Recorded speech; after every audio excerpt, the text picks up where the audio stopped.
Now, Chalkzone is a weird case for me because I feel I should know more about this show than I do. It was one of the foremost shows in Nick's 2000s era, coming out in about the same time as Fairly Oddparents, Invader Zim, Danny Phantom, and My Life as a Teenage Robot. And I feel it's iconic in its own right in a way. I mean, people will occasionally talk about the theme song or, Rudy, you gotta draw something! And I feel people at least recognize it, but I feel very few people know about it or have watched it. And that includes myself. I was a kid in that era, perfectly aged for this show, yet I have no memory of watching an episode of this show at all. I mean, I remember bits and pieces and maybe one full segment, but the full time slot? Not at all.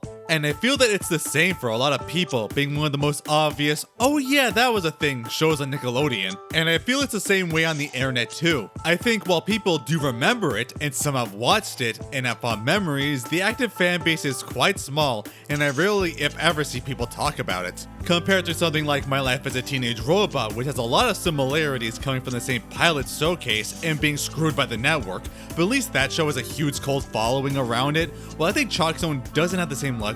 I've seen a few creators make some videos on it and get pretty big attention, but that's really it. I do know a big reason for this is because of how much Nick utterly screwed over the show. Like seriously, it might be the most screwed over Nicktoon in history. Okay, so the second. So this show has been one of those shows I've always wondered about. Like, what really goes on in this show? I know the base concept, a boy able to get into a magical world of chalk and can draw whatever he wants, but beyond that, aside from said overview videos, I haven't really seen anyone do a complete deep dive of the show, and I'm gonna do it. As an artist myself, I feel the show might connect to me in a way that maybe no other show can. I want to do a complete retrospective, or, well, if you count it as a retrospective if I haven't seen the show before, and dive into all of this weird, wacky show, and no doubt be a vehicle for all of you to retroactively watch the show through my video on it, satisfying your curiosity of it without having to watch it yourself. Believe me, I've been there. So, let's literally get drawn in to the chaotically creative world of Chalkzone. Now, before I talk about the show, I should start from the very start. Back when Chalkzone was a pilot in Oh Yeah Cartoons. Oh Yeah Cartoons, if you don't know, was a short showcase largely comprised of pilots from creators to Nick. Basically, just allowed to pitch a cartoon for an entire show in just 7 minutes, and if the network likes the short enough, they can do multiple shorts, basically making mini episodes of a show before they're made. It was basically Nick's answer to What a Cartoon on Cartoon Network that gave us Dexter's Lab, Cow and Chicken, Johnny Bravo, Powerpuff Girls, Family Guy kinda, and Courage the Cowardly Dog. And a few iconic shows were a part of this lineup, like Fairly Oddparents, My Life as a Teenage Robot, and of course, Chalkzone. Fairly Oddparents was an instant success, getting a lot of shorts in the lineup and proudly being the icons of the program. These extra shorts even established some parts that would carry on to the main show, even getting the actual introduction on how Timmy got his godparents. The show never really showed specifically. Kind of amazing looking back into the different form of one of Nick's most iconic shows. My Life as a Teenage Robot also was there, surprisingly enough. You never expect that show to be a part of this, but it is. Granted, it could just be because of how off-putting the show is, with the pilot My Neighbor is a Teenage Robot having a more standard cell animation style to it. Which, my god, compared to the iconic 50s Metropolitan style the series is known for, this is so jarring. I can't believe it's the same show. It's like how Mad will draw characters intentionally off to avoid copyright, just barely making them identifiable. Wait, Jenny was actually in that show, what? But despite the stark visual difference, the short was virtually identical to the first episode of the show, just more condensed, so there's not much to talk about it there. But unfortunately, it did have only one short, which kinda sucks as I'm so curious to see how it would go. Like, how would a pilot version of Pest Control go? Would they keep evil Soviet communist Mickey Mouse? Also, one other note, I actually really enjoyed the Magic Trixie short, take a look if you can. But back on topic, Chalkzone was a co-creation of Bill Burnett and Larry Huber.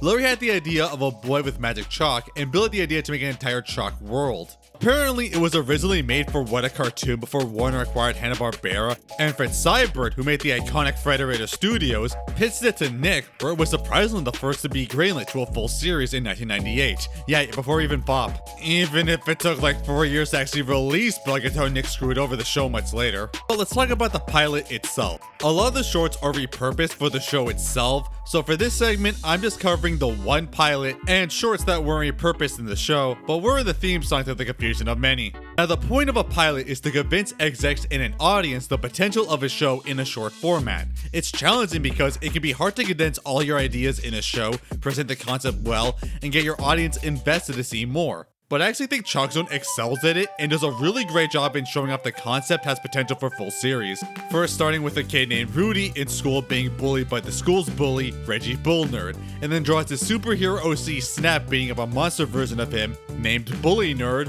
for some reason right in front of him. Is this like the 90s equivalent of a Wojak meme? Anyway, Reggie ain't having it and erases it using Rudy, which has the attention of Mr. Wilter, who blames Rudy for drawing cartoons in school and has to pull a Bart Simpson as a punishment. But then he finishes with some special white lightning chalk and makes a circle, creating a portal to a magical new world of art entirely made of chalk. Looking down to see Snap is real and exactly like he imagined him, as in this world his drawings came to life. But it includes Bully Nerd as well as a hulking minotaur-like monster with Snap asking for help in the iconic words, "Don't just stand there, Rudy, draw something!" Turns out that with the chalk, Rudy can literally make whatever he draws come to life, but it takes a bit to get it right.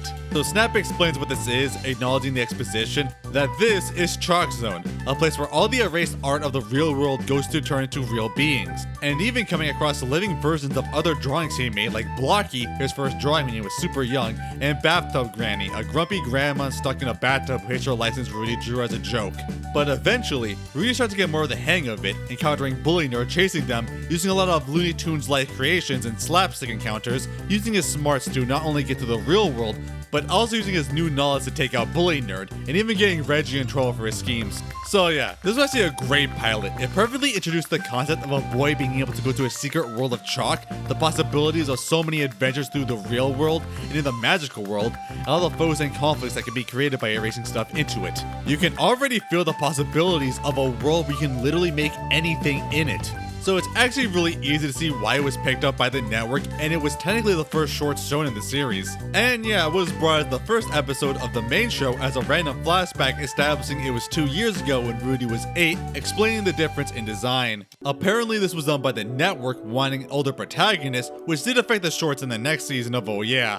And before I cover the main show, I want to cover the one short that wasn't repurposed for an episode, Chalk Rain. This establishes that chalk erased by rain outside forms its own type of manifestation in the chalk world, forming as rain in the world before forming into whatever was drawn, also establishing an entire chalk city civilization in the zone. But this chalk rain manifests into a huge Chinese dragon that causes havoc in the town as Rudy with his chalk tries to make stuff to stop it. But it's too big and strong to actually subdue, giving Rudy the idea to find its creator to see what it wants, making a portal above to China, meaning the old woman who made the dragon, supposed to be a grand masterpiece. However, the dragon she made was supposed to have wings, but it rained before she can finish. As Rudy takes her to Chalkzone to see her work come to life, and on a rampage, she realizes her dragon is just scared and confused, unable to fly away. So she manages to calm it as Rudy draws beautiful butterfly wings on the creature as it flies off into the sky with their creator. I'm not gonna lie, there's actually quite a beautiful ending. Look, Snap! A chalk rainbow! That's beautiful. Even Keenan was moved. Oh, that was beautiful. That was beautiful. So the dragon got his wings and flew away. Oh, I just love it. I wish this would have been in the first season, but granted it does have rules that were retconned in the main show, so I understand in that case why it might have not. It also really has one that was never released, and I only found out it existed recently, with Rudy making his chalk dad and making a Chalkzone restaurant that was lost media until a few years ago. Wild. But I do want to get more into the characters before I go into the series proper. First off with the character Rudy Tabooty, the kid with a name that in real life would be absolute torture. His name is one letter off from Dabooty. He's our main character, and as we are all made perfectly aware of, he's got the chalk, our aspiring artist and hero in the art world. They're voiced by E.G. Daily, who's also known for playing Tommy Pickles in Rugrats, which you can definitely hear if you try.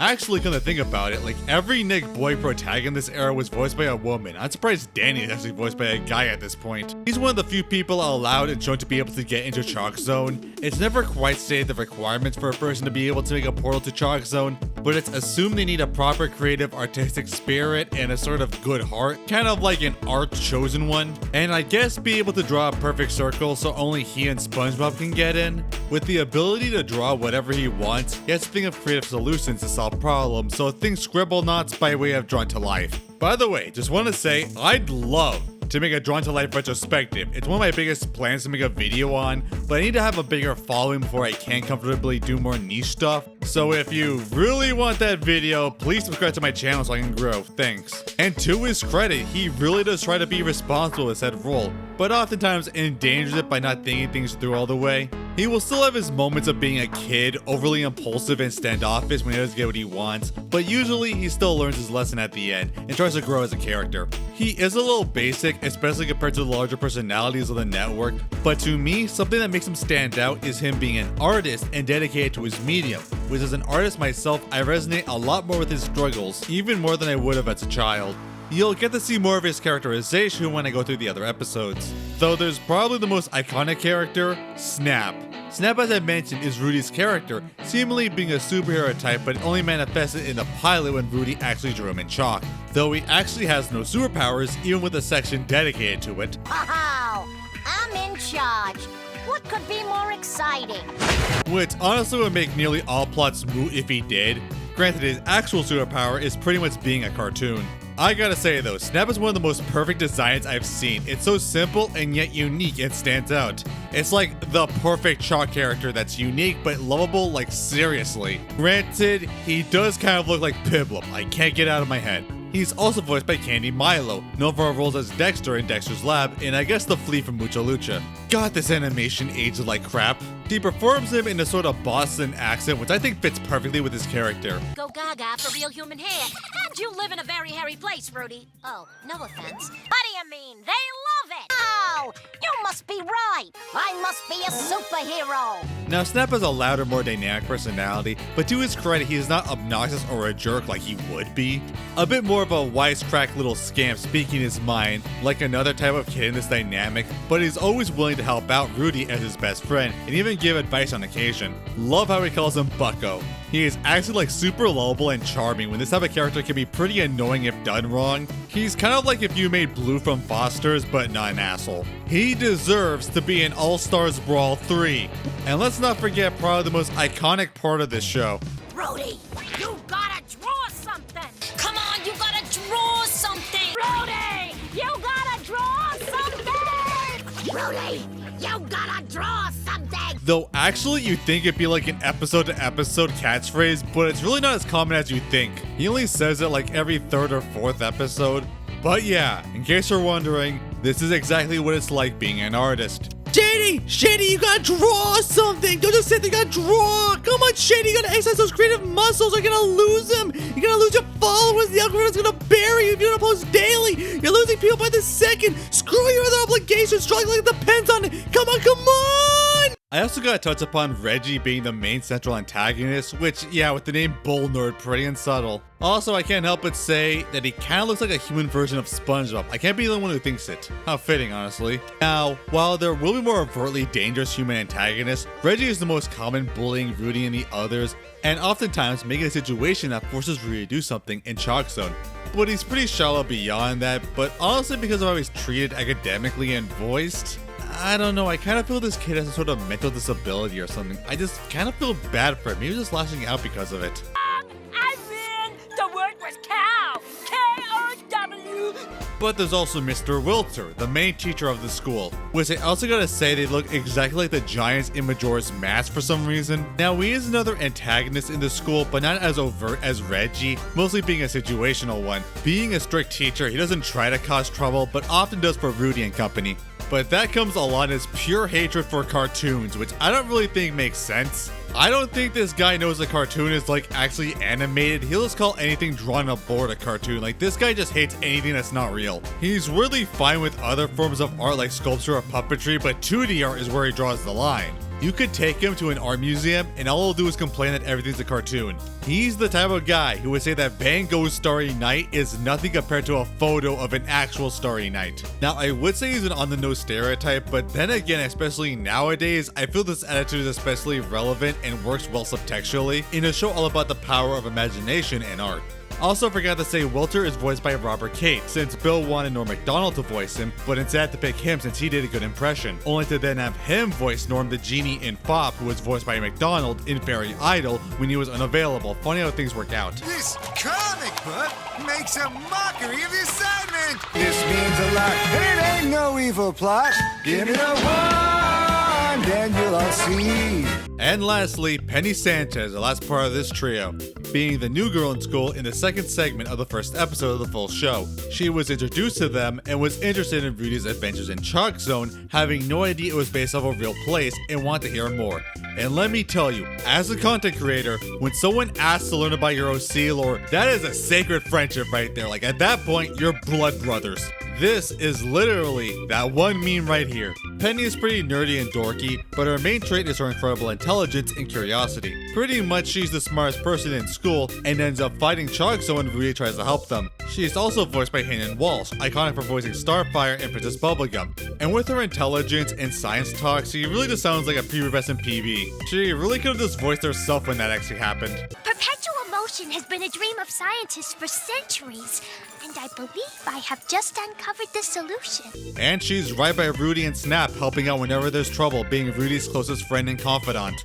And let me just say, these two are freaking adorable and they work so well together. Like seriously, I'm not much of a shipping guy, but these two are so perfect for each other. I love them. But I also feel Chalkzone itself needs a part in this. As explained, Chalkzone is where all the erased drawings with chalk go and become living beings by what was made. Though it seems that beings are only alive if they were made with the idea of being alive. So an object is only alive if it's drawn to be alive, if that makes sense. And since chalk is usually just used for doodles or concept drawings, aside from just writing words, nearly every character and environments are cartoonish and abstract. Very Season 1 Adventure Time. And I appreciate the style and the show's commitment to make sure that chalk looks chalky with the colored chalk outlines and textures. Though it might seem they use a specific brush for the chalk characters, it's actually the same line art. If you notice, they actually overlay a chalk texture over the chalk line art. Pretty much like how Shadow does its texture style, overlaying a pattern over the coloring layer, but instead over the line art. It's a neat touch you can only really notice if you pay attention and are aware of art tactics. And I gotta say, this is a cool world to live in, so colorful. I wish I can go there, but unfortunately as a digital artist, I can only go into the Clip Studio Paint Zone, which isn't nearly as fun. It sounds cool, but since it's only for deleted art layers, it's pretty much entirely just undone line art, sketch layers, and 3D assets, so there's no finished art here. This is why I can't have nice things. And it seems that all of Chalkzone is comprised of set drawings by real people, so the zoners can't make their own stuff, they can only repurpose what's brought in there. But as well as that, zoners are functionally immortal in the zone, as there are zoners from throughout human history, but stuff like needing to eat is kind of vague. Though they die through certain methods you'll see later, but for the most part when a being is in Chalkzone, they stay there forever. Though it seems it's how environments are also formed like someone drew them, but it's not actually explained. Chalk creations also seem to have some connection to their creator, at least knowing who they were drawn by somehow, remind me a lot of Foster's. Though honestly, this world should not last a second with anyone able to draw anything and end up there forever. This place would be an apocalypse with monsters and natural disasters, which does indeed happen in the show, but you'll get more later. Granted, most of the zoners are pretty lighthearted and silly just like cartoons, which does kind of figure since they're mostly drawn by children, and the show does establish that somewhat of the artist's intention of a character transfers to the zoner version, like Bully Nerd being an ugly, mean, monstrous bully. Though there's not too many chalk reoccurring characters, but I like this polar bear guy a lot. I think his name was Lars or something, they never really say it. He's just a background character, but I really like him. I like his cool sunglasses. I would totally get a Coca-Cola with him. But now finally, to the first season of the series. The main introduction to all the rules and world building of the show and gets us used to it. Rudy's got the chalk. First off, the theme song. It's weirdly iconic in a way, like if there's anything people know of this show, it's the theme song. But I also gotta talk about the random guitar riff it has. Like, holy hell, someone went so hard on freaking Chalkzone. It also doesn't really fit the show itself.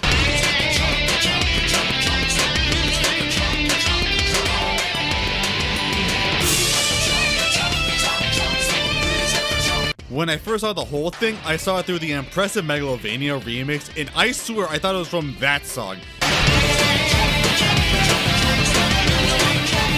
So imagine my shock hearing that freaking rock score from freaking Chalkzone. It does make it so much more awesome though.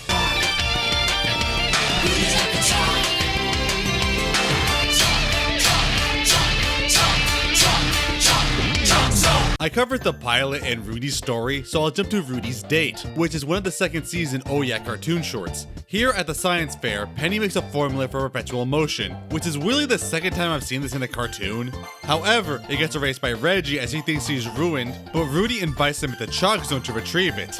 Granted, in universe the formula is all scattered in numbers and symbols, so there's no way this will really fix anything, but who cares. And Penny is really cool with the existence of magic, other dimensions, and the fact that art is literally alive. That would send me to an existential crisis, but Penny just takes it in stride. Snap, though, isn't really taking to Penny, though I think he's just jealous someone's competing for Rudy's attention. He calls Rudy Bucko, but often calls Penny Bucket, which is a name she's not too fond of. This is a bucket. Dear God. But he's still eager to help out, being a guy who knows Chalkzone inside out. So yeah, we got Penny in the zone, introducing the main trio, and show off her analytical and math skills working great with Rudy's art and imagination, and Snap's street smart in the zone, making the perfect dream team. But I need to say the show itself is split up in different segments. There's two main segments, each going about 9 minutes long, paired with a smaller, roughly 3-minute solo Snap segment without Rudy or Penny. This is entirely about cartoon adventures and shenanigans in the zone led by Snap and occasionally Blocky to work off of, then capped with about a 1-minute original song sung by the characters, each trying to replicate a new genre. So yeah, each episode has its own song number with it. Eat your heart out, Phineas and Ferb, Chalkzone did it first. These can kind of be hit or miss admittedly and don't add much to a few episodes, but I gotta admit they really just do capture a certain charming vibe that's so welcoming and creative and kind of captures a lot of the spirit of the show. And I gotta admit, some of the songs are certified bangers.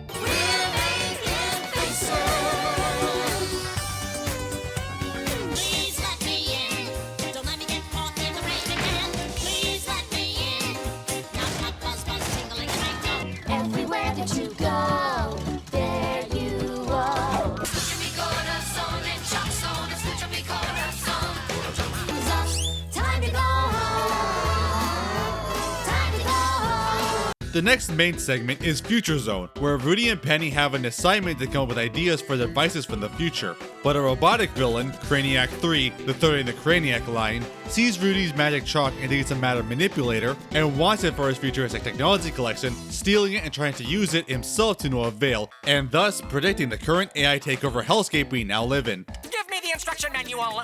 There is no instruction manual. It takes an artist, a human artist, to make it work. But this does establish a new rule. Chalk beings cannot use the magic chalk. Only a human artist can use the chalk to create in the zone. And then takes the three to his lair in the future dome with many stupid inventions that get erased. This is where all the bad ideas of the future end up. Nobody ever erases good ideas. Okay, but if it's chalk, they gotta be erased eventually. Chalk is like one of the most temporary art forms. Eventually though, Penny and Snap help save Rudy, as Rudy seeks to make Craniac 3 obsolete to get rid of him by making Craniac 4. Who still wants a chalk, so we literally just made an upgraded version of the antagonist. Come on, at least feature a self-destruct button. But they make it out of the dome and go back to class using the Chalkzone future ideas for the assignment. Even though the point was that the ideas were so bad they got erased.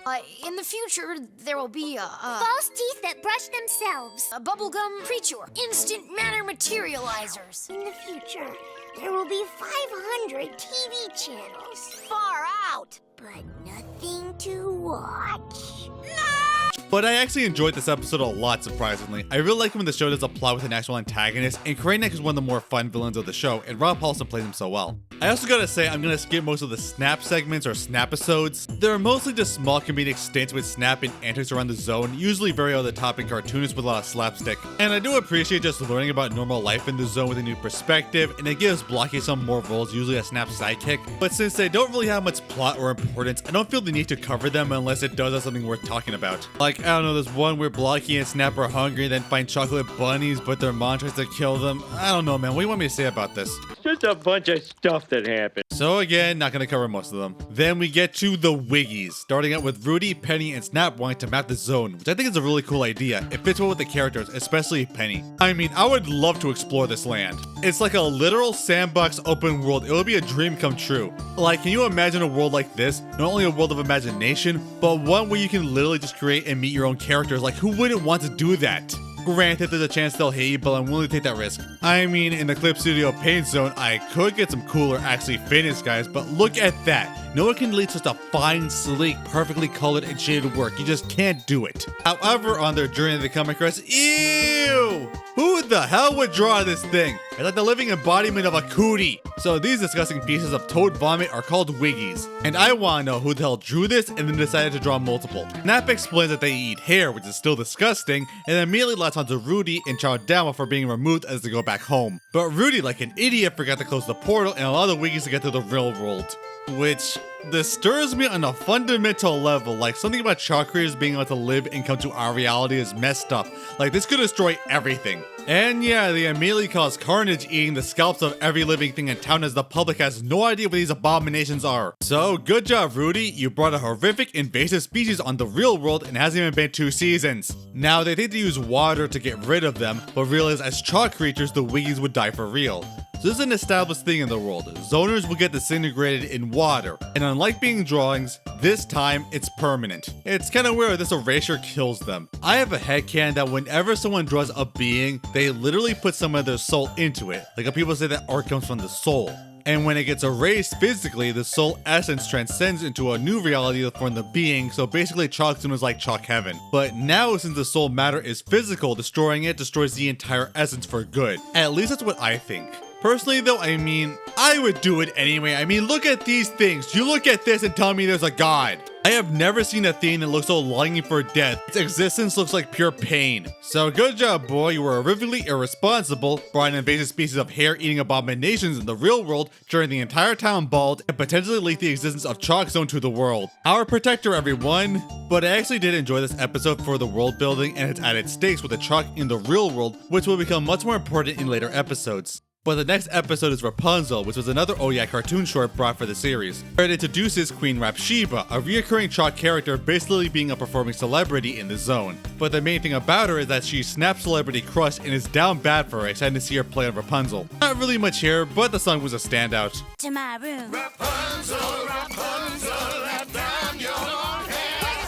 So the next episode was more repurposed from the OEI cartoon shorts, acting like a flashback, where Rudy, Penny, and Snap are going rafting, reminded of the last time they did it and came across a giant cyclops they fought, eventually finding him again, but he's actually kind to them. They then flash back to a first season OEI cartoon short before Rudy's redesign. It's Snap taking Rudy to the amazing river in Chalkzone, with Rudy able to actually draw it out and go rafting with a catchy song. River, the rushing water rolls. Then around the bend you can hear Big Ben as the big clock tower tolls. But Rudy runs out of magic chalk, establishing that it's finite and needs to go to the nearby magic chalk mines. But it's guarded by a huge Scottish Cyclops voiced by Squidward's voice actor, who's then able to use his eye to send a vision, explaining that long ago many creators used to be able to go to Chalkzone and use this mine to get magic chalk. But they just made monsters and abominations that cause chaos, and just let the inhabitants to deal with them. The Cyclops being one of them, also hating his kills and only having one eyeball to see, and now refuses to let any other creator to have magic chalk again. Honestly, pretty cool lore, I like it. But Rudy tries to prove that he only uses his chalk for good, leading to some Looney Tunes type slapstick fights with the giant, even giving him an extra eye so he can finally have depth perception before getting away with more chalk so he can go back home. But apparently the Cyclops, now named Biclops, good for him, has seen Rudy's heroism using his chalk to help the denizens and helping himself, and deems Rudy worthy of the chalk and seemingly gives him the title of Chalkzone's protector and allows him to get as much magic chalk as he wants because of it, and gives him a proper pair of pants, ones he literally never wears again for the rest of the show. I actually like this episode a lot, mostly because it adds a lot more lore to the show that's really needed, and gives Rudy so much more weight in his role. Also, it introduces Biclops, who's pretty much the most important zoner next to Snap, being basically the responsible guy who will often alert Rudy to any major danger in the zone and remind him of his role. But then in the next segment, Gift Adrift, we see more of Rudy's family, which by the way was based off Bill Burnett's actual family, with his dad being a butcher and his mom an opera singer. Neat touch. Where Rudy's dad Joe is a butcher owning his own deli shop, and for his birthday they got him a special advanced vacuum. He really wants to keep his store clean. But like an idiot, he hides it in Chalkzone. Yes, he hid a vacuum cleaner in a world of chalk dust. You're an idiot. And yeah, it immediately goes to sucking up everyone and everything, and it's so advanced, Rudy needs to go get Penny to figure out how to stop it. And when they go back, it literally sucked up the entire zone except for Snap and a single piece of land. Like really, that's it. Everything else is an endless abyss that is existentially terrifying. Especially later on, we learn that the Chalk Zone is an entire universe with the zone equating to Earth with an established space in it that this vacuum has somehow managed to suck in. Rudy, you just destroyed an entire dimension, and they're still not even able to stop it. Rudy just tears a hole in the bag somehow and makes everything burst out. Theoretically, like everything should be dustier than the Marvel Universe after Infinity War. Rudy seriously, single-handedly, nearly destroyed an entire dimension, and season 1 isn't even over. After it's the episode Snap Out of Water, which is the last of the Oh Yeah cartoon shorts that got into the series proper. It has Rudy and Snap hanging out during recess in Chalkzone, where Snap gets rocketed to the real world as Rudy's struggling back in the zone. Technically, this is the first establishment that zoners can exist in the real world before the Wiki episode, and yeah, something about it feels so weird, like downright Roger Rabbit-like. Also, is like Snap 3D in perspective, or is he just 2D at every other angle? In fact, that seems to be supported later. Snap is super excited to see the real world, but class gets called and Snap has to hide in the board, proving that zoners can effectively do some wall merging stuff Link Between Worlds style, and just barely escape being erased for real by Reggie, mad that someone touched his desk, allowing him to slink to Rudy's empty desk, which Penny quickly says he's an exchange student from Greenland named Snap White. But Reggie knows he was the one who messed up his desk and challenges him to a fight at recess, which Snap and his personality is down for. Meanwhile, Rudy's still unable to get out of the Chalk Ocean as Penny has to handle trying to get Rudy back and stop Snap from getting too antics, where Reggie goes to fight Snap, but Reggie in his Bugs Bunny type way just merges with the wall so Reggie hurts himself. As everyone thinks Snap just won the fight, soaking the attention. Snap loves the fame and doesn't want to leave until it starts raining, which literally starts dissolving, basically being, What kind of a horrible place is this? what kind of place is this? Eventually going back to the zone, with both are still thinking Rudy went to Greenland. Yeah, a fun short, not as much fun as the other pure Chalk Zone ones, but it did give a lot what people were wondering of what if Snap went to the real world, and his personality is so much fun to see in it. But to the last season 1 episode, yeah, there's only 6, possibly the most notable original segment, Scrawl, where Rudy's good deeds, ignoring that he risked Chalk Zone's existence multiple times and literally destroyed it all with a vacuum, is getting a museum dedicated to him and his good deeds, listing all the creator's history and artwork. Wait, Craniac 3 is there? Did he draw him? I know he made Craniac 4, but was 3 also his? I doubt it. And Rudy is told to put his magic chalk on secure display, which opens a new artwork no one recognizes until it comes to life and then starts singing. With the voice of Jim Cummings nonetheless. Hi to you all. Who am I? Just call me Scroll. So yeah, this abomination is named Skrull, acts as the show's primary villain, and locks the entire museum and gets his legion of henchmen, these weird chubby guys with beanies named the Beanie Boys. Is that a reference to the Beagle Boys? Who drew this many? To take the museum to sink it in the Chalk Zone Sea. Now, chalk water isn't like real water, as zoners treat chalk water like their water, when real water is basically acid. But since the zoners are seemingly immortal aside from that, can they actually drown? I mean, Rudy didn't seem to have a problem breathing underwater last episode. Skrull says it's because Rudy ruined his existence, drawing him as a hideous abomination forever, as Rudy remembers how he was made. It was at a birthday party where Rudy was asked to draw something for them, but before he could, everyone else went and doodled on the figure, completely ruining what idea he had, and erasing it, creating him. I don't think it's really Rudy's fault at that point, he only drew one line. But he still offers to help Skrull to make up for it if he saves everyone from their death and gives the magic chalk back to him. And Rudy promises he's gonna make him better, and Skrull reluctantly agrees. And I gotta say, he does look quite dapper. But Skrull's still gonna kill him anyway because he's evil.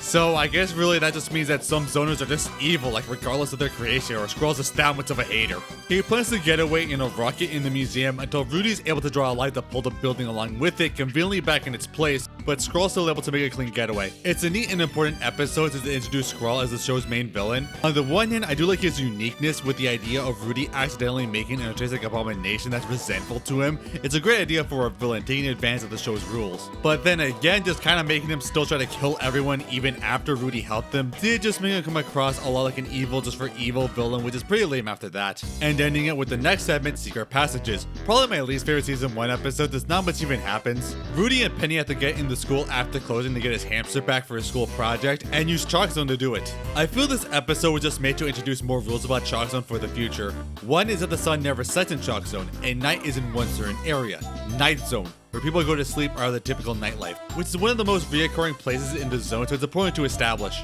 Second of all, it's that Chalkzone apparently has a one-to-one geographic relation to the real world, as in every chalkboard correlates to a specific spot in Chalkzone where it currently is. So like if you want to use the blackboard in the school, you have to go to the geographical equivalent of the school in relation to Chalkzone. So Chalkzone is literally just Earth in correlation. That's kind of wild to think about, but it also makes sense with the established Chalk Rome a while ago. Granted, I swear reoccurring places like the school and Rudy's house change location constantly, but then again, Chalkzone could totally have a fluid geography, so I guess it could work. So that does lead to what a lot of the show uses of having to use Chalkzone to get to specific places, but also means they're stuck in about the relative area of Plainsville for most of it. Also, it does bring the question, like, does that mean that Chalkzone we know is just like the equivalent of a sleepy rural town? Like, what's Chalk New York like? But yeah, this episode is notable just for introducing the rules. So that's it for season 1. It's a great introduction to the show, even if it did reuse the Oh Yeah shorts for like half of it. These do a good job of introducing the world and the idea of the show and the possibilities, and did a pretty good job in weaving the rules into the plots themselves. But because this is the introduction to the show, whenever there's a new addition to the world building, I'll put up a little pop-up here to note it.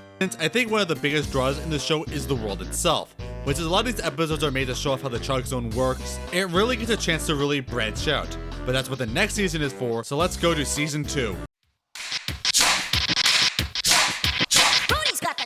So season 2 improves a lot, having much more out there plots, storylines, and concepts. Starting out pretty notably by having this douchebag Vinny Raton try to destroy Rudy's parents' old school to make a strip mall. And Rudy and Penny have to get in before it's demolished to find a love note his dad made for his mom and go into Chalkzone only to nearly die by the wrecking ball. Jesus, that's close. And it leads Vinny to seeing the portal to Chalkzone, and his first reaction to seeing this magical world of art is, I need to make this a theme park, and just starts taking photos. Maybe Vinesauce fans would like it. Fannyland! Fannyland! Fannyland! Fannyland! And Biclops warns that this is disastrous as Vinny will enslave them all. Really? Okay, it's Rudy's fault for leaving the portal open, even if it's kind of understandable. But y'all can do something, literally go and beat him up. Biclops, just grab him and shove him back in the portal, come on! Also, I love they treat like the enslavement is the problem, but that they'll have to get jobs. Slave us and give us all jobs! Jobs? As if Vinny bringing capitalism is the worst thing to happen.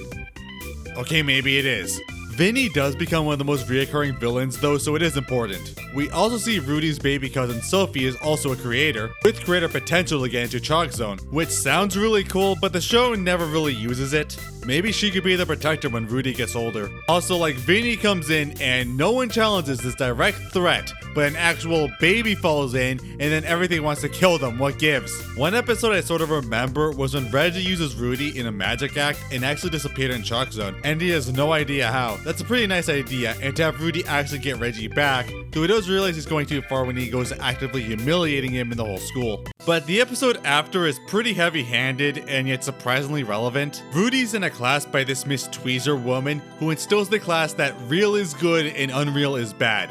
Basically just any amount of actual imagination. Yeah, pretty on the nose, but then again, I really do feel we live in a world where creativity is being stifled literally everywhere. So at this point, I wouldn't be surprised if there was a school act meant to instill in kids' mind that if it's not actually real, it's not good. Rudy as an artist is having none of that, and as a portable chalkboard he can use to make a portal to the zone, pretty much having a tablet a decade before they were invented, and then curses the land with an obnoxious bouncing head of this woman for all eternity. Later, literally taken to a 1984 torture chamber, forced to agree with her opinions that anything real is bad. Like, this woman is literally using mental torture to enforce her ways. What the hell? Like, holy hell, this woman is absolutely insane. How does the school board allow this? If Rudy didn't have his chalk pals to Toy Story this woman, I don't want to know what they would have done. But they shatter this woman's worldview, having a mental breakdown, running away, but honestly, she deserves it. Yeah, very heavy-handed episode, but I think it's actually pretty relevant in the modern era. Like seriously, schools would constantly preach about imagination and creativity and then immediately stifle anyone who does anything like it. It pisses me off. But the next episode is one of my favorites, Waste Mountain, where Rudy has to hide his dad's leftover cheeseburger smoothies he failed to actually put in the dumpster in time into Chalkzone. But he dumps it right on top of the chalk mines, and the stuff is so corrosive it's melting through the chalk that makes out the world. And Rudy has to stop before it destroys the entire mine. But he can't make anything to stop it as it eats through all his chalk. It's actually legitimately good conflict, and you wonder how he could possibly save it. Then with a brilliant solution I actually wouldn't have thought of, Rudy makes a freeze ray to freeze the liquid slop in place to get it out. That's great, and also confirms that sci-fi creations are completely valid in Chalkzone, which is pretty great in a rule set in stone. There's also another rule set up where Rudy somehow has an entire newspaper comic with Snap in it. Isn't he like 10? Because his problems as it's gotten so popular, so many kids draw fan art of Snap that are running around wild in the zone. So this confirms that fan art of a character does in fact make duplicates of said character. So really the zone should be swarming with copyrighted characters. Like if a sleepy rural town's local newspaper makes this many snaps on chalk, then how many are made from like Mickey Mouse? Anyway, Rudy solves this by making a Snap planet for the bootleg snaps named Snips, confirming there's a chalk space and Chalkzone is mostly chalk earth. There's another smaller segment where Snap and the others want to make a dream house and constantly tell Rudy what to add, as Rudy learns the most valuable of art tips: never take requests. You call yourself an architect? No, I don't. I'm a tired hand, not a hired hand. Then we get some holiday episodes with Rudy mad that his parents are taking a Hawaiian vacation without him that they wanted to do for years. As Rudy then sees the many Valentines drawn annually migrate in Chalkzone and helps his chalk parents get together and see the worth of their trip, happily sending them off, proving holidays drastically affect the zone, which is also apparent in my favorite episode, Pumpkin Love. Seriously, this one is big and you'll see some surprises with this. It's Halloween night and Penny dresses up as Rudy unleashes his jack-o'-lantern mannequin lady, a Jill-o'-lantern, for the school's jack-o'-lantern contest that night. But Reggie's out sabotaging all his competition, so he can't risk Jill in public, and decides to use Chalkzone as a shortcut to get her to the school. And it would work if Snack didn't just hijack the plot to force Rudy and Jill to the Gulapalooza festival at Night Zone. Here, it's filled with all the Halloween monster drawings because Halloween is the monster's time in Chalkzone. And some of these guys might look familiar to you. That's right. This episode has the legendary Mexican artist Jorge Gutierrez work as a character designer, supplying the insane monster designs in his signature style, and it really helps the episode so much. I love so many of these designs. And what's even better is that this was his first ever TV gig, specifically because Larry Huber saw one of the posters he did for Federator and got him as the art director for this episode. Yeah, it's insane. Think about it. If this episode didn't exist, we might have never had this guy get to where he was now. Like, we might have never gotten any of his later works without it. No El Tigre, no Book of Life, no Maya and the Three, no nothing. Crazy that an episode of freaking Chalkzone might have been responsible for all of that. And yeah, they really highlight the episode. But maybe it's not the biggest highlight, as holding a concert is like, I guess, the king of Halloween, a theatrical jack-o'-lantern named Jacko. Very creative. But he is voiced by the legend himself, Tim Curry. Oh my god, this special just got legendary. And even better, it's a singing Tim Curry performing a rock opera. This cannot get any better. I wanna bury you with my love. Bury you with my love. I taught Tim Curry plenty on the channel, but this is the best so far. But then Jacko spots Jill and proclaims her as the loveliest thing he's ever laid his eyes on, professing his love and then deciding then and there he's gonna get married to her, changing the song and channeling his inner David Bowie. Angels sent to fill my head with candlelight.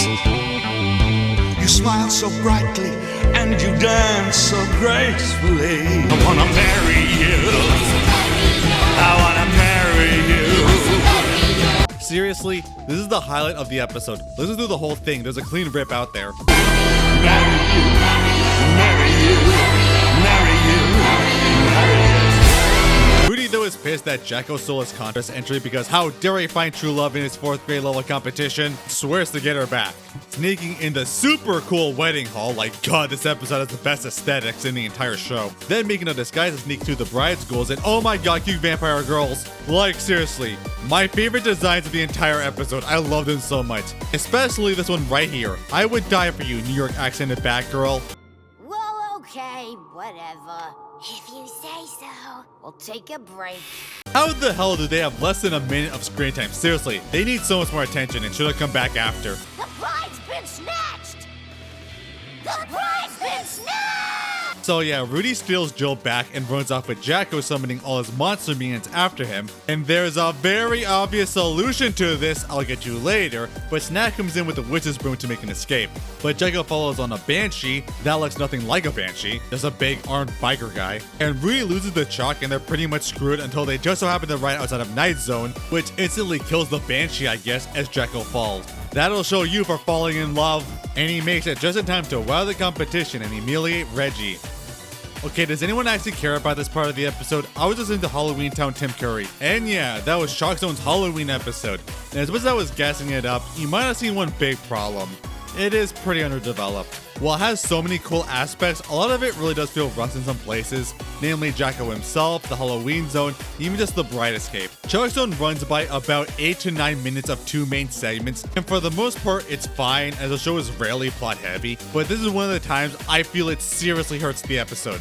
At the very least, this should have been a full 12 minutes, because a lot of stuff isn't developed too well. Like the Halloween takeover of Night Zone is such a fun idea, we never really get to see much of it. And we especially know nothing about Jacko, who he is and why he's like the king of Halloween here, and being such a major celebrity. Can't just be because he's a rock star. Dude had like all the Halloweeners under his influence, and also focused more on his apparent loneliness and why he wants a bride so badly. Like the only indication was some of his song before he sees Jill, which isn't a lot, which makes the random plot elements seem weirder. And also the bride heist did feel super short and too easy, with Rudy barely sneaking around with some disguises and only barely getting a glimpse of the super cool Halloween wedding hall before making his great escape. And even then the escape felt pretty rushed, with them pretty much escaping out of sheer dumb luck. Again, with a few more minutes, all these could have been developed much more and made the special so much better. Also the obvious thing. Why doesn't Rudy just make a chalk version of Jill to be Jacko's bride? That is the easiest solution possible, as Jacko would have actually had his true love and one who can actually love him back. And Rudy can make a getaway with the mannequin with absolutely no resistance. And hell, might have even made the episode more satisfying emotionally, as you can't help but feel for Jacko, who is truly in love and basically has had his bride stolen. Now later on, Rudy says that he doesn't make living chalk people because they're his responsibility and they live forever, which to be fair is valid. And he only does so in emergencies. But one, at this point he's broken that rule multiple times for much less purpose. And two, this more than counts as an emergency with so many monsters trying to tear him apart. Why didn't he freaking do this? Again, the development of this episode was its biggest problem. Like, he could easily just get rid of the other segment, which just isn't good. Snap dreaming about being abducted by cookie aliens with very unfortunate chip placements in their face, turning him into a cookie. That was just bad. Whoa! I'm white! What the f*** I'm white? If this special had the development it needed, I could see it being one of the standard Halloween episodes of the network that so many people revisit. But still as is, it is super enjoyable for its content, aesthetics, performances, and so much that it's my favorite of the show and one I really recommend you see. There's another episode that's cool, where Rudy in the mines finds red chalk, which he thinks might have new powers, but actually just makes all his creations evil with intentions to cause chaos. You know that one hamburger helper meme? Yeah, that's it. It can't even leave Rudy's hands, as he has to go through the real world to get it off, which does kind of contradict some stuff later where we see Chalkzone magic, I guess, is able to be carried to the real world, but it stays in class waiting for some end to this plotline. And speaking of magic, I genuinely don't know if it's real, because these two wrestlers look like they came out of Kim Possible. Is it just me? Tried to steal the helmet of Odin because he knows how to activate its magic powers. Now he gets foiled by Rudy and never gets to, so it's up in the air. Some episodes I couldn't actually find on streaming or DVD because music rights, so I apologize for the screen recording quality, but it collabs with the Baja Men, known for making Who Let the Dogs Out, as the Haha Men, trying to find the mystical bird, the Smooch. Unfortunately, it's pretty much all weird chalk antics with no plot, so as an adult I didn't find much to get attached to, which is kind of an underlying thing for most of the show, but this was its peak. Granted, the coconut song will never leave my head. Put the lime in the coconut and drink it all up. Put the lime in the coconut and drink it all up. It's paired with another episode where Rudy uses chalk for his science project, as the actual scientist thinks Rudy made infinite energy, which is another endangering Chalkzone case. Your story is the cock and ball. What? Nobody makes a gigantic scientific breakthrough by accident. I don't know, penicillin was an accident, it can happen. Lastly, let me talk about the Squirrel appearance, where Penny is mad at Rudy for flaking on her bird project, as Rudy's kind of a dick making fun of her art, like come on dude, you should know better. Squirrel finds her and manipulates her to get revenge, saying that she does have creative potential, giving her a bag of stolen magic chalk, and she gives in, becoming the Chalk Queen, even able to make a condor of her own to attack the two. It makes me think that Penny somehow became a creator. I mean, what she's done, she deserves it. Also, this isn't an Adventure Time analysis video, but Hinnen's PB voice works too well for these lines. As bad as you think my drawings are, Rudy, they're good enough to assure that Scrawl will be king of Chalkzone with me as his Chalk Queen! But it's all a front for her to double-cross Squirrel to get the chalk back, so thank God they didn't do mind control. And Rudy apologizes and promises to help her out. Though, Penny should keep that condor, like it's hers, where did it go? Squirrel plots are always fun and engaging, so it makes it stand out. So that was season 2, and I actually greatly enjoyed it. Not only did the art and animation improve, but I just found a lot more of the writing and situations much more engaging, with many more standout episodes and plots with Waste Mountain, Chalk Queen, and especially Pumpkin Love. Granted, I had to cut out a lot more episodes from this and later since it's too much. I mean, the first draft of this was 40 pages, but then the next season has a much bigger batch of episodes and even something, well, big. But we'll get to it later, so let's get to season 3. So this season starts simple with Rudy attempting to fix other people's chalk art, committing one of the most egregious of art sins. Like seriously, art fixers are some of the worst guys out there, treating it like they know how to do your art even better without your consent. But unlike those assholes, Rudy actually has a good reason, since these guys end up in Chalkzone and he wants less messes to fix. Only to realize that since he doesn't actually know what the artist intended, they just end up making things much worse for them, and the zoners hate their new redraws, causing so much more trouble. So you see everyone, don't fix people's art without permission. Get off your high horse and let people draw what they want. Granted, knowing kids, there should be a lot more chalk creations in actual peril. Wilton Towers is pretty uninteresting, but has one cool lore thing. Of course, Chalkzone will be filled with letters and numbers all the time since that's what people write. So whenever it happens, they're taken to the dump to be grinded in a landfill. That's actually a pretty clever idea, most people would be wondering. Though also not much talking about the Taffy episode, where a Taffy glacier breaks, threatening the Chalk City. This is what happens when you don't care about chalk climate change. Also, we see Penny's mom's a vet and is seemingly a single mother. Rudy saves them and gets cheered with words I wish I heard in my life.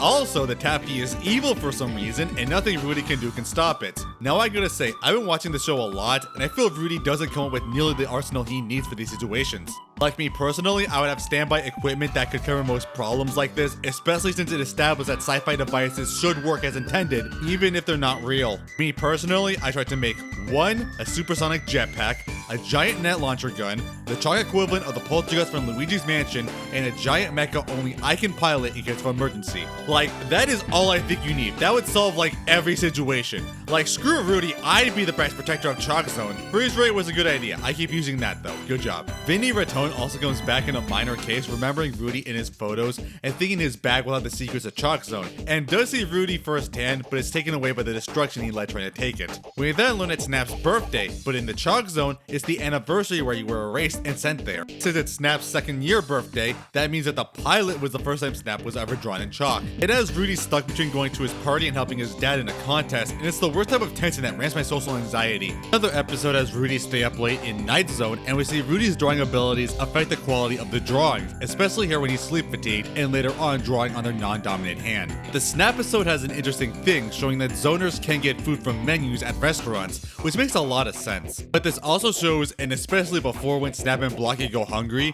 that zoners need to eat despite food being only available from above. Then again, I guess the Lost Chalk Dad episode had a butcher shop without chalk cows getting chopped, so who knows how that works. But it also shows that food can be sapient and non-sapient, and at least Snap hates eating living food. Does this mean that zoners can die by being eaten? I guess that's a rule going forward. The one question people might have is, what about like crude offensive doodles of people? And we see Reggie drawing a doofus version of Rudy and Penny, which end up in the zone. These doofuses or doofi are moronic but still think they are the originals and have a passion in art and science, but end up causing chaos.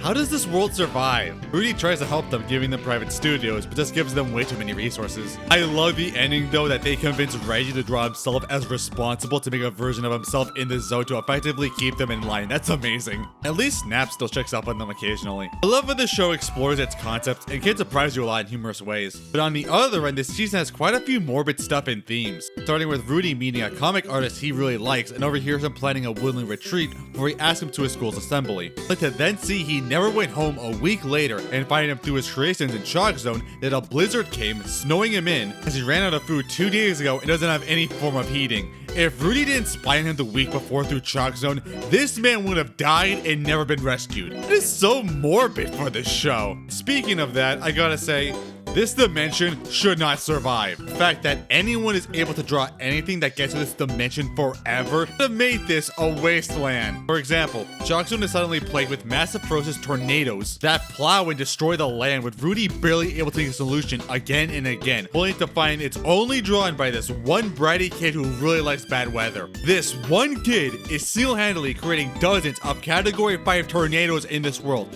Imagine what other kids would do around the world. And even worse, in an episode I can't even explain, where a mysterious purple haze appears in Chalk space that literally dissolves everything it touches as it falls to Chalk Earth. This is the plot of a sci-fi horror movie. What is this? Turns out it's also because of the convention happening nearby, and I guess one of the writers somehow made it? This guy single-handedly brought antimatter to Chalkzone and was very close to destroying and killing everything. If it was chalk, how would it have the ability to destroy chalk? This is so confusing. It's all over when someone draws a black hole. Again, how does this world survive for thousands of years of human history? There are also just random cockroach aliens in a sci-fi story that literally shrink and abduct Chalkzone, just very easily terraforming it. Someone drew this and was able to do all of this. It just makes no sense. Another kind of messed up story was Rudy and Snap ending in the Grim Kingdom, a place I really wish came back because it was really cool. Held hostage by the king who threatens to get their beasts to eat their spines if Rudy doesn't tell him a story. This is the moment where it's confirmed that Rudy doesn't draw living creatures in Chalkzone unless it's an emergency, since they're his responsibility and live forever.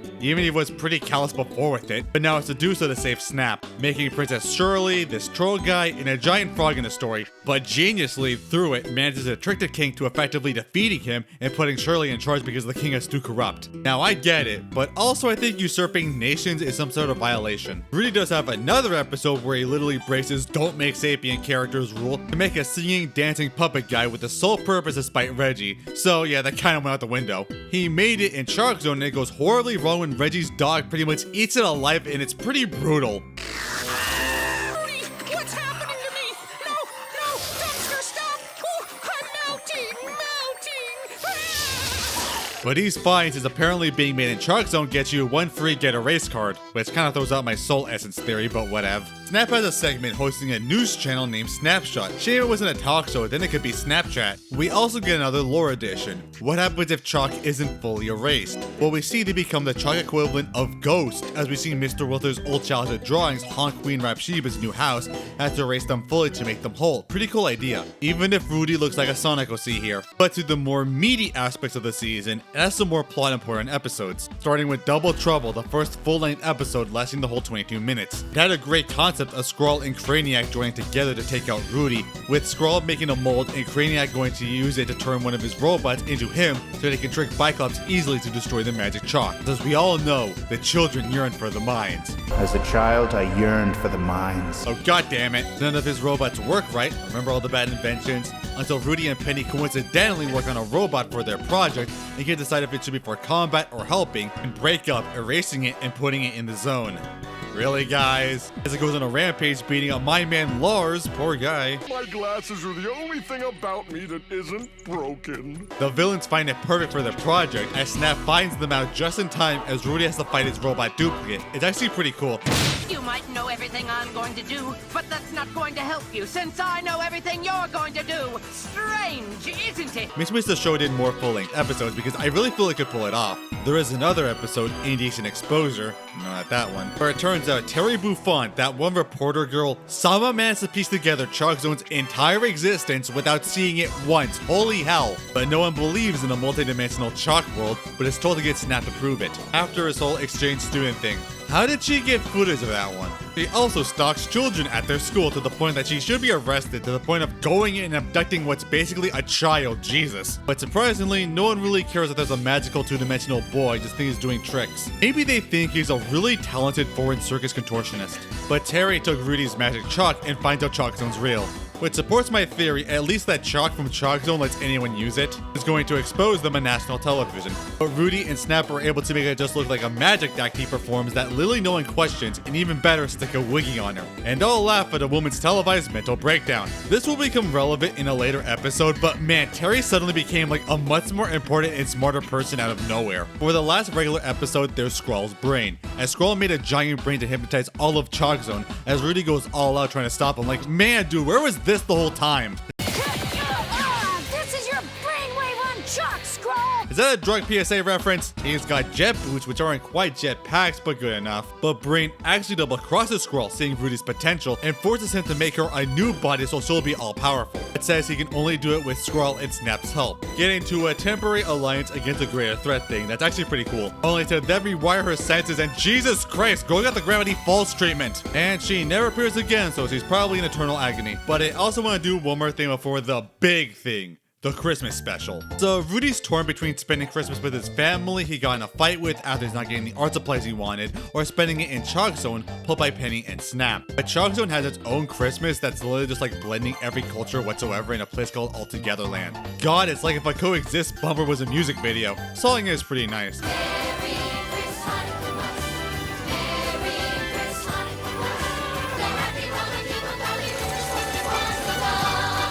But obligatory cartoon holiday special does its thing, and Rudy accidentally ruins Chalk Christmas by derailing all the Santas that were drawn flight schedules. They all sing a song about how he ruined everything. Rudy ruined Chalk Christmas. Still not as bad as when Jimmy straight up killed Santa. Freaking Jimmy's. Oh yeah, Rudy has to go save Christmas and deliver the presents. Pretty old stuff. I do wish this show got more creative, but it's not bad. Even ending with him dressing up as Santa for Sophie, which was the family subplot, but that's the last time she ever shows up. Kinda missed potential. But I will say the ending is a bit heartwarming, and I will never get the song out of my head.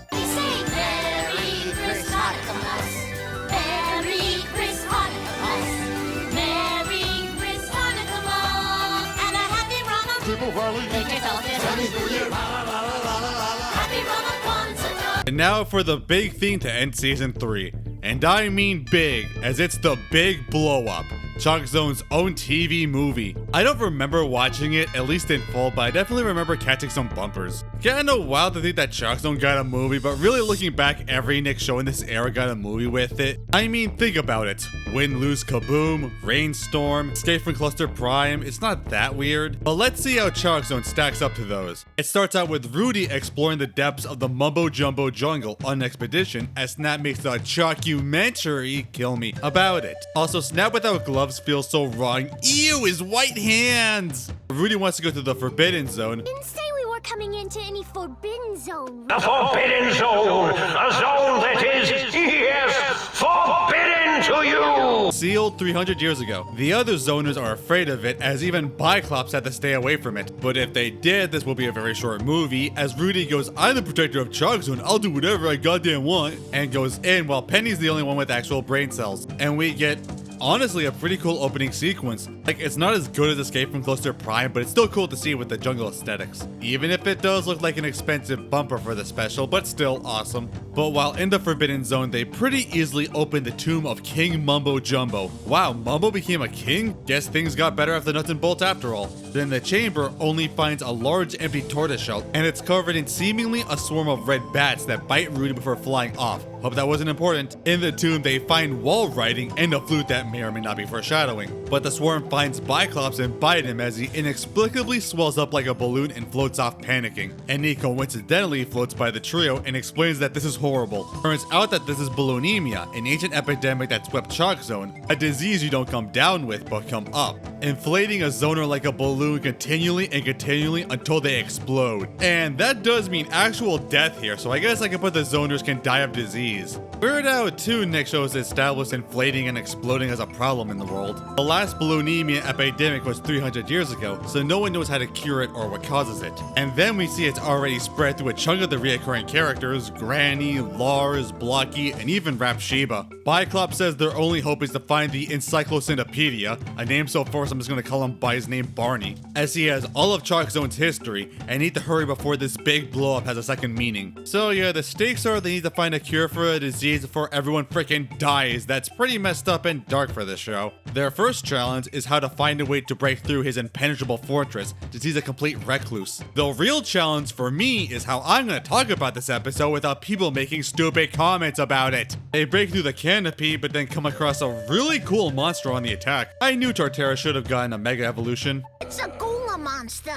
How do you know that? Cause it keeps saying Gola, Gola! Wait, it is a Pokemon? Honestly, I do love the atmosphere of this place, love the jungle overgrowth. But it captures and devours Penny and Snap and goes after Rudy, who coincidentally manages to find Barney's lair. Wow, that was fast. He demands to know the monster's weakness, but Barney refuses to share his knowledge since he's sick of people asking for his help. He's also randomly voiced by Malcolm McDowell. I wonder if he remembers this performance. I must I? It's getting very musty in here all of a sudden. You do not know what I am, but I tolerate you precisely because you're good at death.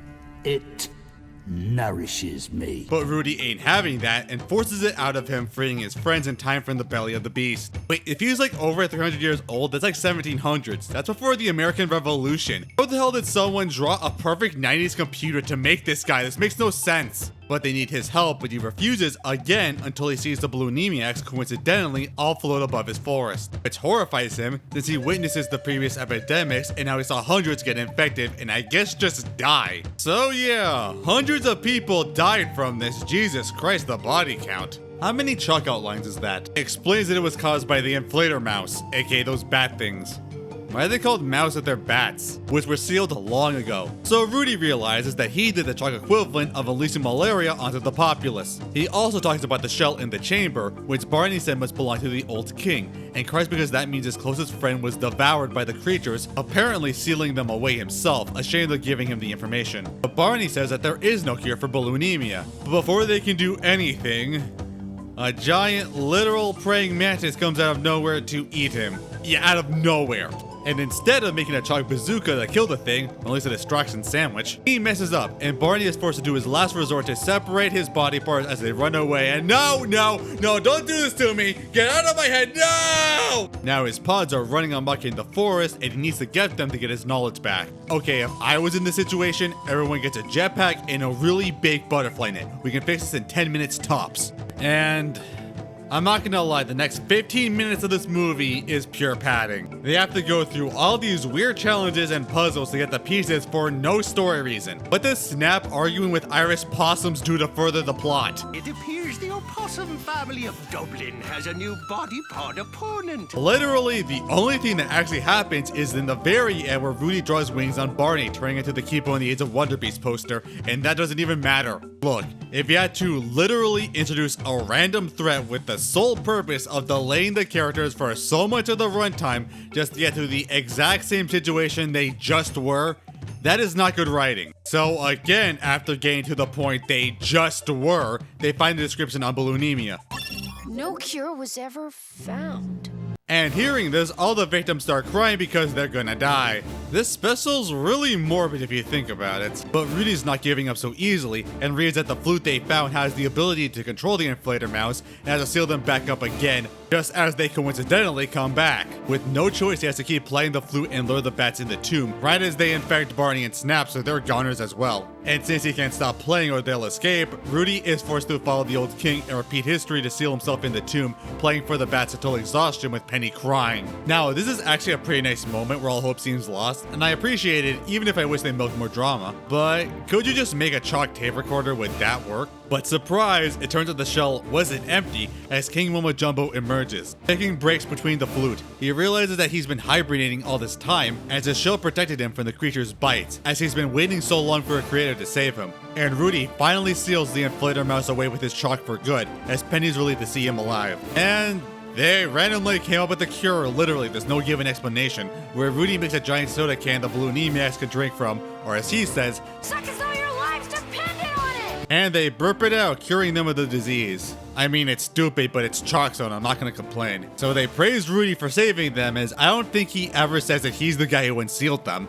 But hey, at least Mumbo and Barney meet each other again, until people start bothering him as he flies off never to be seen again. And that's it, the movie ends super abruptly. So yeah, this special, I like a good chunk, but I definitely feel it has some problems that I would rewrite. Now, I freaking hate they should have done this arguments as they're entirely strawman cases, and I didn't do it for most of the video, but since this is a movie, I think it's deserved and should be held to a higher standard. Biggest problem is the stupid padding of getting Barney's body parts. It's pointless and drawn out and it goes nowhere. Better to dedicate that time appropriately. Like have that time in the beginning going through the forest and building up the danger and finding Barney, or maybe have a part of Mumbo Jumbo's temple where he learns how to play the flute and the tune, and maybe even how to cure the disease. Just make it stuff that actually progresses the story instead of distracting from it. Also, the bulimia epidemic was a fun idea, fitting for Chalkzone, and strangely morbid. It should have felt like a bigger deal. I felt it didn't really pull off the needed weight for the stakes, only infected a handful of the regular background characters and making it feel like the entire world was in danger. It just kind of show up every 5 minutes to go, hey, look at us, we're in danger. It should have been more involved because it's so easy to forget the stakes. I feel they should have shown a progression of the inflator mouse going from locations we've seen in the show, affecting characters from previous episodes, not only for callbacks since this is the show's movie, but really feel like it's a huge deal that has a growing toll than just 12 people in one shot. And I think that's everyone there, so it feels more suspenseful. And also just have them do something and help out. I don't know what, but just do more than just be there. And Rudy should have had more of an apparent character arc, feeling entitled and headstrong, only to doom the people he protected. There is some of it, like when he seals himself, but that's ignored immediately. Guess I had this coming. I was more interested in the privileges of being the protector of Chalkzone than I was in actually protecting anything. Like there should be a scene about Rudy talking to Penny, grappling with how he's risked the world and the people he's loved. And even if he's a good person, have some retrospection and an actual arc instead of chasing Among Us for 10 minutes straight. It really sours the ending since Rudy never actually told anyone that he caused the epidemic, so basically, he just got away with it. Rudy should have earned his redemption, going through more trials and working so hard to make a cure, especially with my previous suggestion going location for location, curing hundreds and hundreds of zoners. Lastly, have an explanation for the cure. It comes out of nowhere. At least have Mumbo say, you know, when I was waiting, I had an idea for a cure that might just work, but I'll need a creator on my side. Again, you should spend more screen time to the plot and have a better ending, really.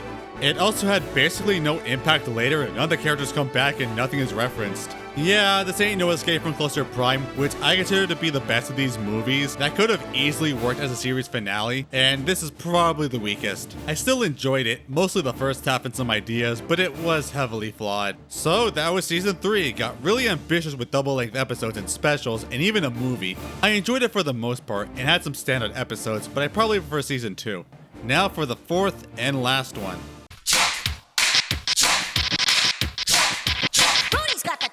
So this season changed up the animation and art style, being more fluid and having colored outlines. Now I would greatly enjoy this as it does look pretty nice, but it does hurt the show specifically because only the zoners had colored outlines up to look cartoonish. But when both the zoners and real worlders have colored outlines, it kind of makes them blend too much, when the only thing separating them is a texture overlay. But still, I can't say it doesn't look good by itself. We start out with a bit of Penny Rudy shipping, but honestly it works. These two are so great together, oh my god. And a town meeting on building a new mall that might consume all local businesses. Draws it on the chalkboard, unfortunately making a giant mall titan eating everyone.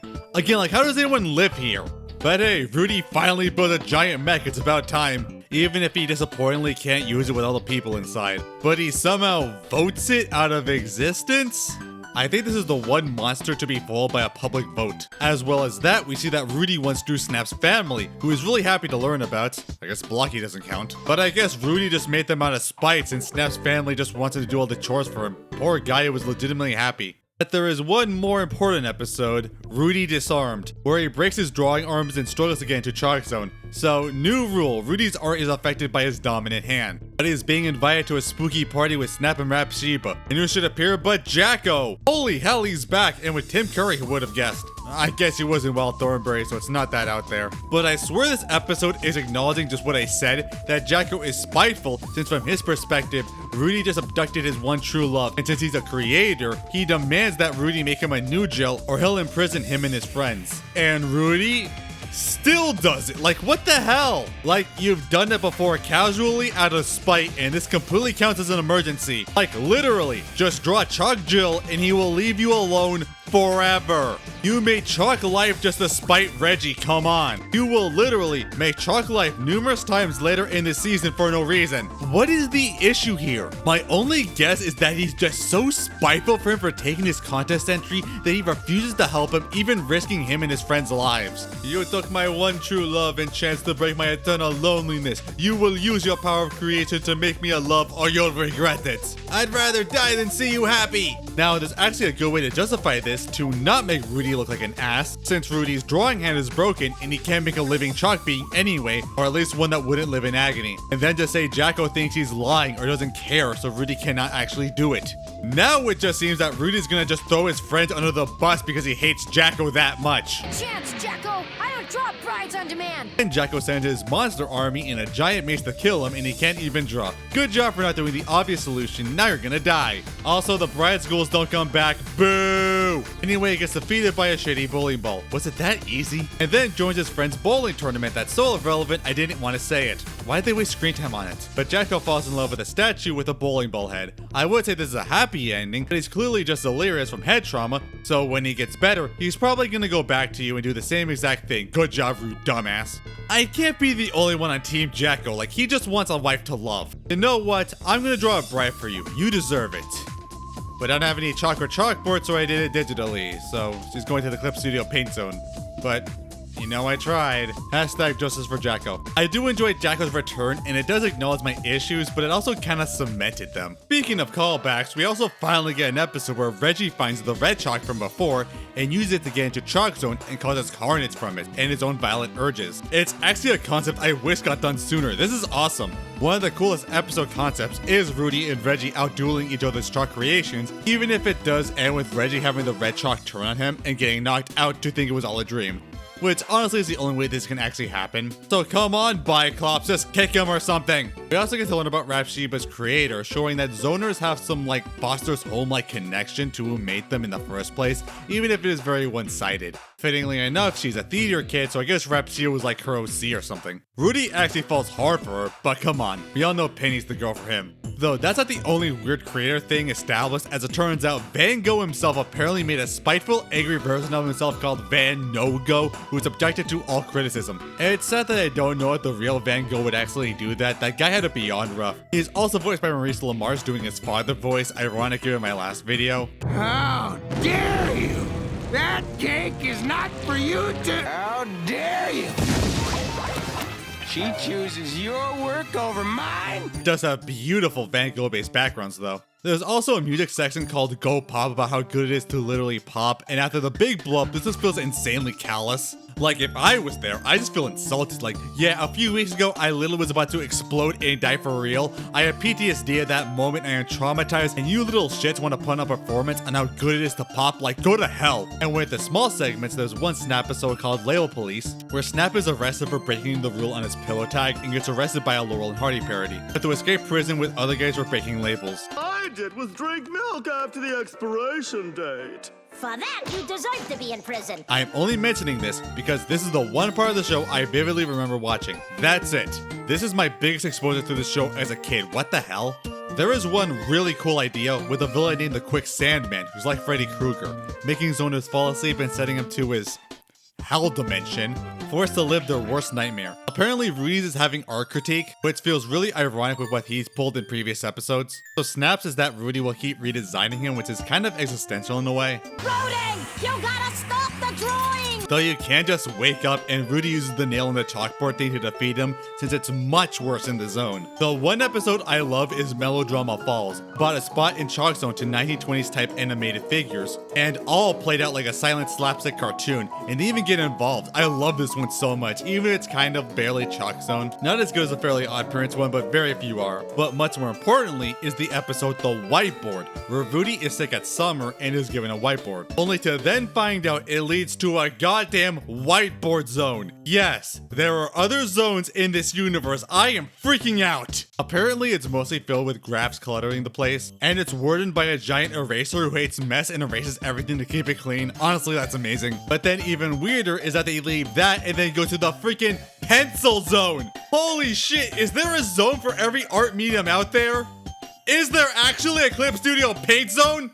I wrote this before I watched the show as a joke. Is this actually true? Okay, but then they're ghosts? And then it turns out none of this was real and Rudy never was sick and it's actually winter? This is the weirdest ending in the show, but still there's a non-zero chance that there are different worlds of all the art mediums, and that's insane. The one important episode, well, as important as a penultimate episode can get, has Vinny and Terry team up to expose Chalkzone, and Terry somehow managed to figure out exactly how the drawings get into Chalkzone in the first place. Jeez, this woman is amazing. And so they make their collab fusion OC named Boo Rat with the intention to get the chalk from Rudy to them, and then just chant about it, which practically makes the Boo Rat a mindless monster with the sole purpose to hunt Rudy. I know this was kind of a thing before, but the fact that you can practically pre-program Chalkzoners to do your bidding is freaking insane. And it very nearly succeeded if Snap didn't have an actual superhero moment fighting it off with the chalk equivalent of an assault rifle, and then freezing it forever in fixative.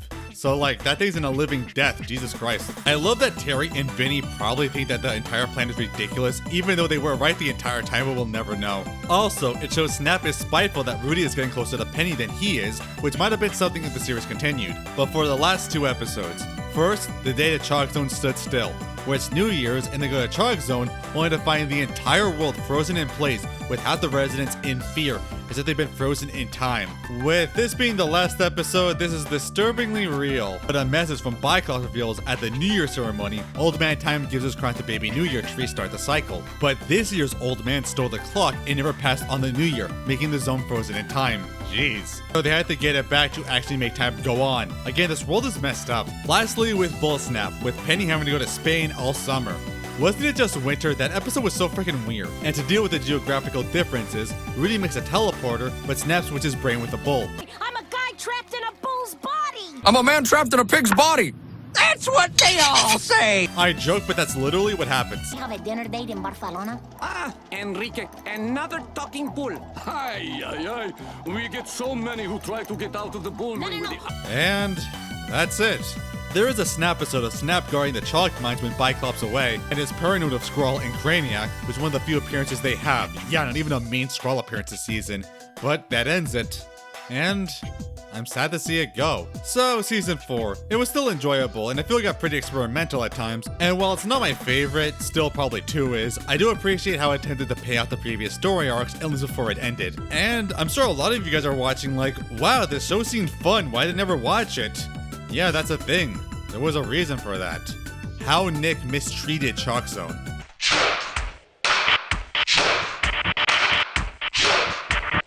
If you remember, Chalkzone was the first Oh Yeah cartoon segment to get greenlit and put in production, and season 1 was completed in 1999 to be aired in fall 2000, only to then air its very first season in March 2002, and even messing up the production order. At that point, season 2 was done. Now, there are reasons why it might have happened, but that's still not the worst of it. Season 2 aired in 2003, which is a pretty sizable gap with a season that was already finished by then. And it got moved to bad time slots like 9:30 a.m. or 8 p.m. when barely any kids were watching it. Then eventually subjected to the worst fate on this network, being sent to Nicktoons, which is practically a death sentence since much less people have access to it. And season 4 especially got the worst, put in the 6 a.m. dead zone when it was abruptly cancelled mid-production. Then, even only 5 of the episodes made for that season did air in 2005. It would take until 2008 for the rest of the episodes made for that season to finally release. That is horrible. And then, Chalkzone just died with a whimper. This show's premiere was the highest in Nick's history.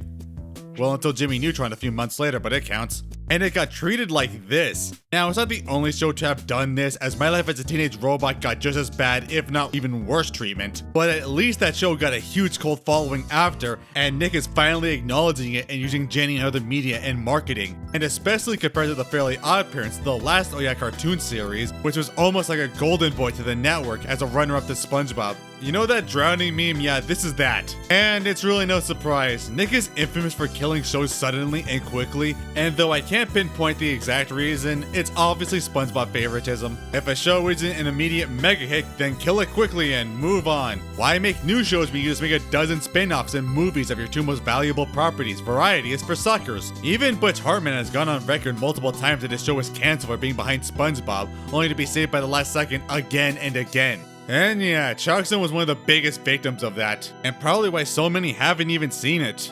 You weren't even supposed to. Rudy's got the chalk. Now, I just want to talk more about it in the last moments here. One of my bigger problems is that the show can often just be too plotless and fluffy, relying a lot on random stuff that take up time and padding. Aside from time, it's another reason why I left so many episodes out that are just that. But that might not have been the idea, as it seems that the creators did want to do more serious storytelling but got shot down. Especially with the news that they want to do a story arc where Skrull answers to a bigger villain, a former creator turned to a zoner by an unseen rule that anyone stuck in the zone for more than 24 hours becomes a zoner themselves. That actually sounds very intense and interesting, and it sucks that they basically never got the chance to tell that story. Another especially heartbreaking one was if they got to do an actual finale, which would have been about Snap realizing that Rudy would slowly stop coming to Chalkzone and then just not at all when he grows up.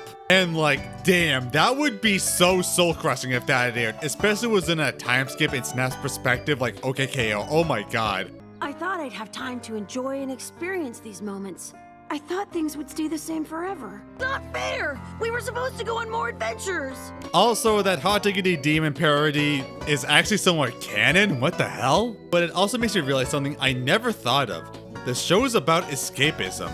It's no coincidence Rudy so often retreats to his world of chalk and drawings when real life is too overbearing and mean. A world of friends and companions, we can do anything. I was actually reminded a lot of 12 Forever with it. I say as someone who actually likes the show and think it gets a bad rap that also had heavy themes of escapism and childhood. And this is really no different. Rudy lives in a world where it feels everyone is against his passion. His parents just mostly find his hobbies a waste, his teacher disregards everything he makes as a mindless cartoon, and got mentally assaulted by a woman trying to force the mentality on him that only things that are tangible in this world have meaning. All while his art is literally magical. The power of creation is fully on screen, and so many people still don't seem to get it, which reflects so often in the real world. Not only again as it feels that society is trying to force people to conform to become voiceless cogs in the machine and to never question anything, but especially now where art is treated as if only the end product means anything. There is something insanely relevant that the first human villain of this show looked at this world of creative wonder, imagination, of beautiful artistry, and his only thought was how he can directly profit off of it, thinking he's entitled to it more than the actual people who make it up. To many people, when so much of the world wants to silence who you are, sometimes art is the only voice you have, the only way of self-expression and escape. People who only see art as a product miss the entire point. When you work so hard to get an idea in your head to bring it to life, and go through and make it yourself, and make a piece you're proud of, your creation is undeniably realized. There's nothing else like it. I don't know where I would be if I wasn't an artist, honestly. In a time where it feels like there's practically a war on art, Chalkzone has become more relevant than ever before. And as an artist, it's touched me so much more that I think I enjoyed it more now than I would have if I wasn't. It touches on topics I learned firsthand and promotes creativity in face of adversity, the importance of imagination and creation, which is something that should always be relevant. I came in with no expectations, and while it didn't blow me away like other shows, I do have a connection to it in a new, personal, artistic way that very few other things can share. Maybe if it got the respect and attention it deserved by the network, maybe it could have inspired a whole generation of artists now by the glamour of a world truly of your own imagination. And I really recommend you check it out for yourself, or tell me if you grew up with it and if it inspired you, because Chalkzone is more real than you think it is. You just gotta find a way to get drawn in it. Thanks for watching, and see you guys later.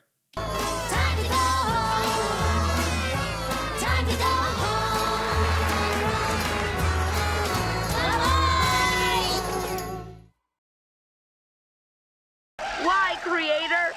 Does it please you to watch me struggle? In the shadow on the moon at night, filling your dreams to the brim with fright.